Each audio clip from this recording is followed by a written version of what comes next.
கேள். உன் நிலத்தில் விளையும் விளைச்சலுக்கு கிஸ்து கொடுக்கவில்லை. எங்கள் பேரரசுக்கு கீழரசாயிருக்க திரைப்பணம் செலுத்தவில்லை. வெகு காலமாக வரிப்பணம் வந்து சேரவில்லை. இந்த பாக்கிக்கெல்லாம் வட்டியும் செலுத்தவில்லை. கிஸ்தி, திரை, வரி, வட்டி.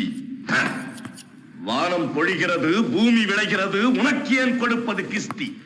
எங்களோடு வயலுக்கு வந்தாயா, ஏத்தம் இறைத்தாயா, நீர்பாய்ச்சி நெடுவயல் நிறைய கண்டாயா, நாற்று நட்டாயா, களை பறித்தாயா, களனிவாழ் உழவருக்கு கஞ்சி கரையும் சுமந்தாயா, அங்கு கொஞ்சி விளையாடும் எங்குல பெண்களுக்கு மஞ்சள் அரைத்து பணிபுரிந்தாயா?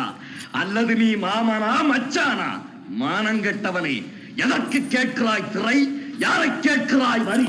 போரடித்து நெற்குவிக்கும் மேடி நாட்டு உழவர் கூட்டம் பரங்கியரின் உடலையும் போரடித்து தலைதனை நெற்கதிர்களாய் குவித்து விடும். ஜாக்கிரதை.